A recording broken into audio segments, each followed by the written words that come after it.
Hello दोस्तों, मैं आशीष सैनी स्वागत करता हूं आपका आज के इस प्यारे से सेशन में। बात कर रहे थे हम भारत के भौतिक प्रदेशों की। भारत के भौतिक प्रदेशों की 5वें भाग की बात कर रहे थे तटवर्ती प्रदेश की। तो तटवर्ती प्रदेश में अपन देख रहे थे पूर्वी तटवर्ती प्रदेश, पश्चिमी तटवर्ती प्रदेश की अपन बात कर चुके हैं। अपन बात कर रहे हैं पूर्वी तटवर्ती प्रदेश की। ठीक है, इसकी पूर्वी तटवर्ती प्रदेश।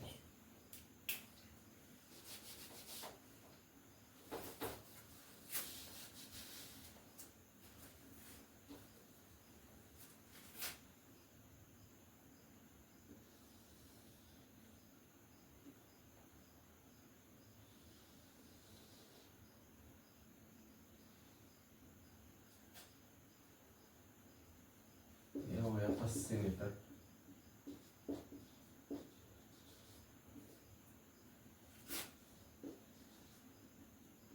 पूर्वी तट।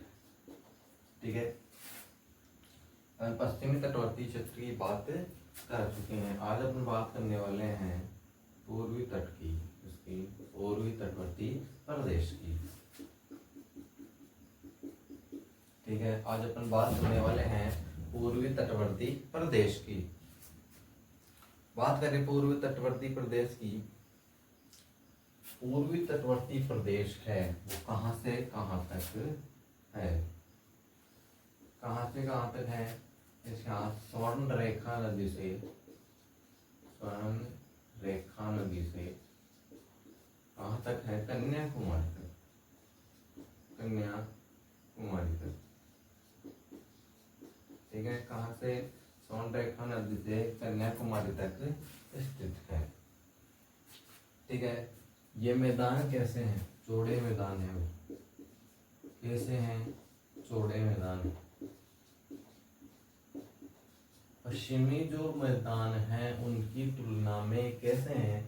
चौड़े मैदान हैं। कैसे हैं? चौड़े मैदान है। इनका विस्तार कितना है? विस्तार 100 से 150 किलोमीटर तक फैले हुए हैं। कैसे हैं? 100 से 150 किलोमीटर तक फैले हुए हैं। इन तटों को उन्मोचन तट कहा जाता है। क्या कहा जाता है? उन्मोचन तट। उन्मोचन तट, उन्मोचन तट कहा जाता है। यहाँ पर कृषि की जाती है। कृषि की जाती है। क्या की जाती है? कृषि भी की जाती है। कृषि की जाती है। ठीक है, कृषि की जाती है। साथ ही खाद्यान्न की कृषि की जाती है। इसमें चावल और गन्ना प्रमुख हैं। गन्ना व चावल क्या है? मुख्य रूप से दो फसलें हैं। ठीक है, गन्ना और चावल। साथ ही मैदान चौड़े हैं क्योंकि यहाँ की जो नदियां हैं, मैदान चौड़ा होने का क्या कारण है? यहाँ की नदियां चौड़ी हैं। कैसी हैं? चौड़ी हैं। यहाँ की नदियां क्या हैं? चौड़ी हैं। यहाँ की नदियां क्या हैं? चौड़ी नदियां हैं।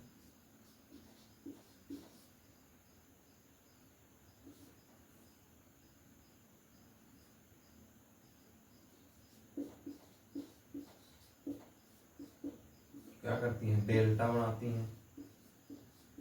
डेल्टा बनाती हैं, जिससे मैदान भी कैसे होते हैं? चौड़े होते हैं। और जो डेल्टा जो नदियां बनाती हैं उनका जो क्षेत्र होता है, उनका जो मैदान होता है वो कैसा होता है? उपजाऊ मैदान होता है। कैसा मैदान होता है? उपजाऊ, उपजाऊ जलोढ़ मैदान होता है। कैसा होता है? उपजाऊ जलोढ़ मैदान।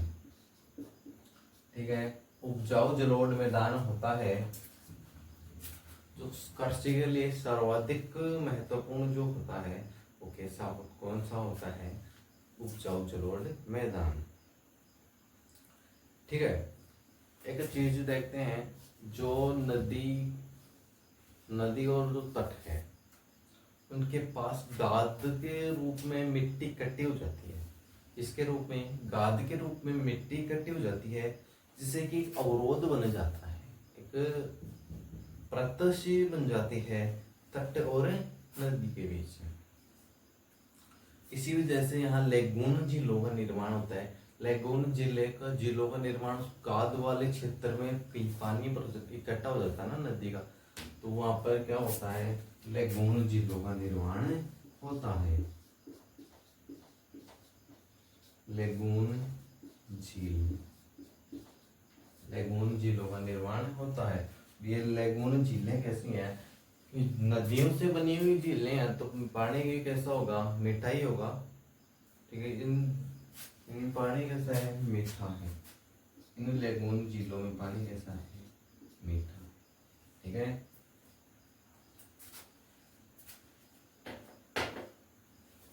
क्षेत्र के 2 भागों में विभाजित किया गया है। कितने भाग, 2 भाग। कितने भाग हैं, 2 भाग। पहला कौन सा है, उत्तरी सरकार, और दूसरा कोरोमंडल तक। पहला कौन सा है, उत्तरी सरकार, उत्तरी सरकार, और दूसरा कौन सा है, कोरोमंडल तट।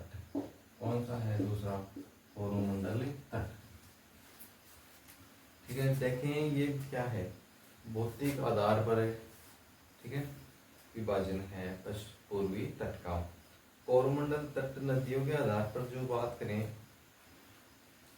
या जो उत्तरी सरकार के जो मैदान है उनकी बात करें, या ये मैदान कहाँ से कहाँ तक फैला हुआ है, कहाँ से कहाँ तक है, 2 भागों में बटा हुआ है। सौंदरेखा नदी से कृष्णा नदी तक, कृष्णा नदी तक। कहाँ से कहाँ तक है, सौंड रेखा नदी से कृष्णा नदी तक। तो ये कहाँ से है, कृष्णा से कन्याकुमारी तक, कन्याकुमारी तक। कहाँ से कहाँ तक है, कन्याकुमारी तक फैला हुआ है। ठीक है, कृष्णा से कन्याकुमारी तक फैला हुआ है। ठीक है, बात करते हैं अपन पहले की उत्तरी सरकार, इसकी उत्तरी सरकार की। ठीक है, जो सौंड रेखा नदी से कृष्णा नदी तक फैला हुआ है। ठीक है, इसके बाद में अपन बात करते हैं दूसरे की, कोरोमंडल तट की। कोरोमंडल तट की बात करें, कोरोमंडल तट की, तो आंध्र प्रदेश और तमिलनाडु में कहाँ है, आंध्र प्रदेश, तमिलनाडु में है।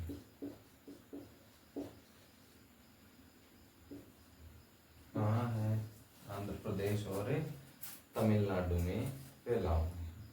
यह जो पूर्वी तट है और उड़ीसा, आंध्र प्रदेश और तेलंगाना में फैला हुआ है। कहाँ कहाँ है, उड़ीसा, आंध्र प्रदेश और तेलंगाना में। ये कहाँ है, उड़ीसा में। कहाँ स्थित है, उड़ीसा में। कौन सा, उत्तरी सरकार वाला भाग। इसका विस्तार देखें अपन, कोरोमंडल तट का विस्तार देखें तो कृष्णा नदी से कन्याकुमारी तक, कृष्णा से कन्याकुमारी। कहाँ से है, कृष्णा से कन्याकुमारी तक फैला हुआ है। ठीक है, बात करें इसकी प्रमुख विशेषता की, शीत ऋतु में यहाँ वर्षा होती है। यहाँ वर्षा कैसी होती है, शीत ऋतु में वर्षा होती है। शीत ऋतु में वर्षा होती है। ये इसकी प्रमुख विशेषता है, शीत ऋतु में वर्षा होती है, मानसून की वर्षा। ठीक है, बात करें अपन प्रादेशिक विभाजन की। ठीक है, करें अपन प्रादेशिक विभाजन की। प्रादेशिक विभाजन, प्रादेशिक विभाजन किसका, पूर्वी तटवर्ती प्रदेश का प्रादेशिक विभाजन। ठीक है, देखें पहला भाग है वो कौन सा है, उत्कल के मैदान, उत्कल के मैदान, उत्कल के मैदान।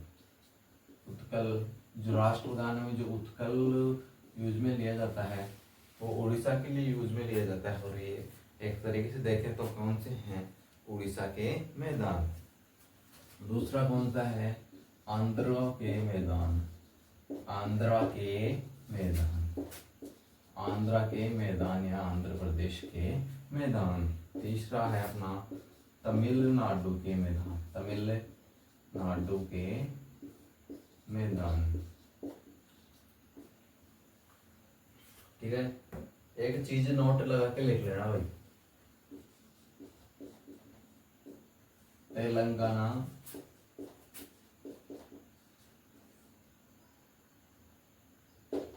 तेलंगाना पश्चिमी तट पर नहीं है, पश्चिमी तट पर नहीं है, पश्चिमी तट से नहीं मिला हुआ है, पूर्वी तट से, मतलब पूर्वी तट पर नहीं है,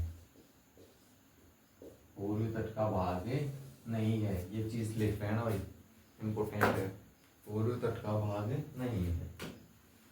ठीक है, बात करें अपन राज्यों की, उत्कल में जो राज्य है अपना उड़ीसा, आंध्र प्रदेश, साथ ही तमिलनाडु, तमिलनाडु। ठीक है, हाँ भाई, बात करते हैं सबसे पहले उत्कल के मैदान, उत्कल का मैदान। ठीक है भाई, उत्कल के मैदान की विशेषता की बात करते हैं। जो पहले बात करते हैं स्थित कहाँ है, उड़ीसा राज्य में स्थित है भाई। कहाँ स्थित है, उड़ीसा में स्थित है। ठीक है, कहाँ स्थित है, उड़ीसा में स्थित है। एक नदी है महानदी, महानदी, महानदी क्या करती है, डेल्टा का निर्माण करती है, डेल्टा का निर्माण करती है, जिससे एक मैदानी भाग कैसा होता है, चौड़ा होता है। यहाँ पर गाद जो इकट्ठा होता है ना, गाद इकट्ठा होने से एक झील का निर्माण होता है। यहाँ पर एक लेगून झील का निर्माण होता है, और उस झील को अपन क्या कहते हैं, एक झील का निर्माण होता है। उस झील को अपन किस नाम से जानते हैं, चिल्का झील के नाम से जानते हैं, चिल्का झील के नाम से जानते हैं। तो चिल्का झील की बात करें, चिल्का झील की बात करें, चिल्का झील क्यों प्रसिद्ध है, यह भारत की सबसे लवणीय झील है, भारत की सबसे ज्यादा लवणीय झील, सबसे लवणीय झील, सबसे लवणीय झील है। चिल्का झील कैसी झील है, भारत की सबसे लवणीय झील। ठीक है, भारत की सबसे लवणीय झील चिल्का झील है। ठीक है, नेक्स्ट बात करें इसकी विशेषता की। भुवनेश्वर के पास एक चांदीपुर तट है, ठीक है, चांदीपुर तट कहाँ पर, भुवनेश्वर के पास चांदीपुर तट। ये चांदीपुर तट कहाँ है, भुवनेश्वर, भुवनेश्वर कहाँ है, भुवनेश्वर।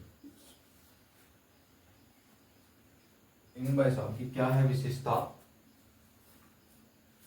ज्वार के समय जब पानी पीछे हटता है ना, ज्वार के समय जब पानी पीछे की ओर हटता है तो इस तट का क्या होता है, ज्वार के समय पानी पीछे की ओर होता है, ज्वार के समय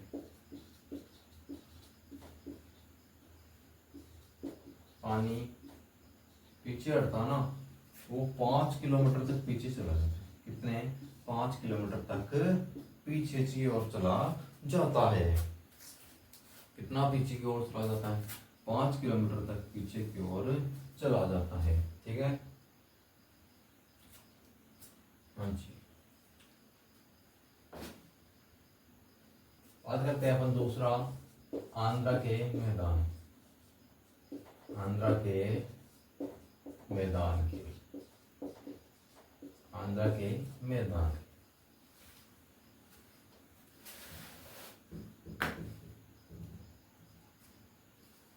ठीक है,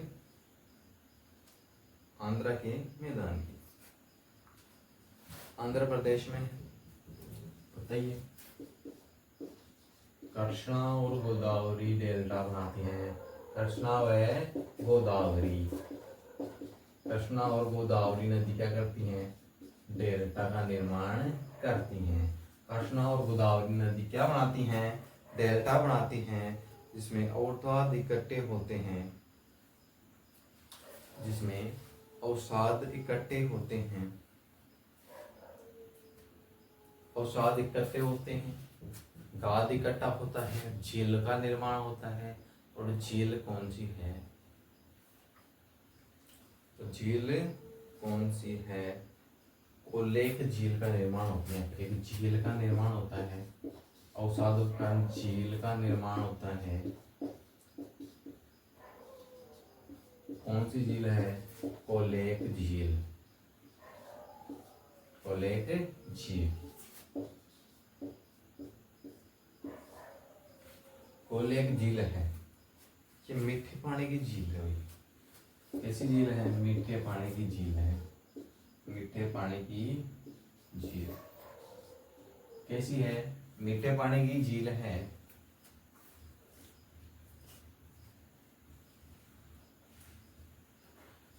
और तटवर्ती क्षेत्र में पुलकित झील है, पुलकित झील भी है। यहाँ पर एक कौन सी झील है?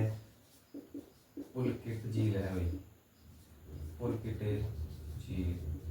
कैसी है? लवणीय झील। कैसी है? लवणीय झील। यहाँ पर एक आइलैंड भी बना हुआ है। यहाँ पर क्या बना हुआ है? Island, Shri Harikota island. कौन सा आइलैंड है? श्री हरिकोटा आइलैंड बना हुआ है, श्री हरिकोटा आइलैंड।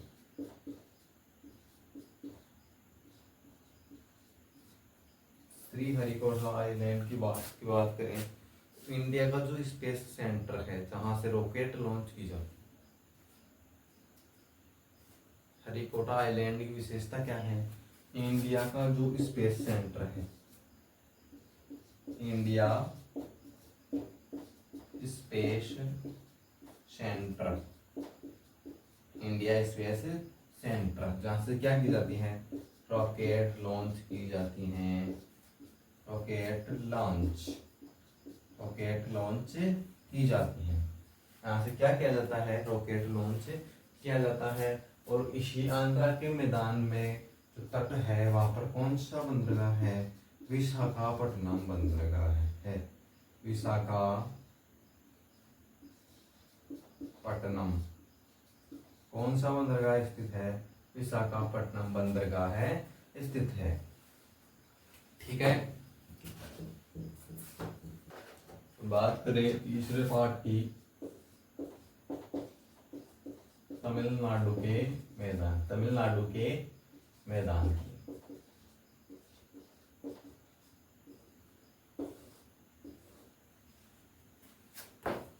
प्रमुख नदी कौन सी है? कावेरी नदी। कौन सी नदी है?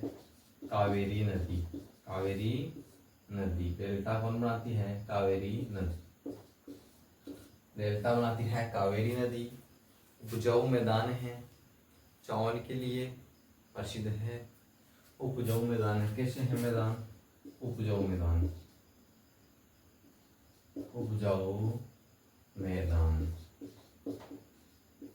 इसलिए प्रसिद्ध है? चावल के लिए, इसलिए प्रसिद्ध है चावल के लिए। जो ये तमिलनाडु के मैदान हैं, इन मैदानों को पश्चिमी भारत का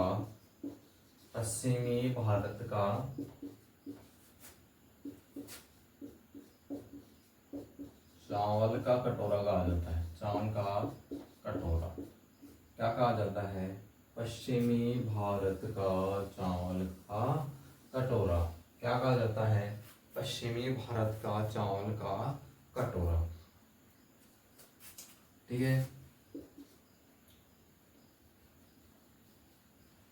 शीत ऋतु में वर्षा होती है। शीत ऋतु में वर्षा होती है। शीतकालीन वर्षा होती है भाई, शीतकालीन वर्षा होती है। ठीक है, शीतकालीन वर्षा होती है। कृत्रिम बंदरगाह भी हैं यहाँ पर। कैसे बंदरगाह हैं? कृत्रिम बंदरगाह है। ऐसे बंदरगाह हैं कृत्रिम बंदरगाह है। ठीक है, अपन बात कर चुके हैं भारत के भौतिक प्रदेशों में तटवर्ती क्षेत्र जो हैं, तटवर्ती जो मैदानी प्रदेश हैं उनकी अपन बात कर चुके हैं। उसमें अपन ने पूर्वी तट और पश्चिमी तट दोनों देख लिए हैं। कल अपन जो कल की नेक्स्ट क्लास होगी उसमें अपन देखेंगे पूर्वी तट और पश्चिमी तट में क्या क्या अंतर हैं, एक दूसरे से परस्पर कैसे सहयोगी हैं। ठीक है।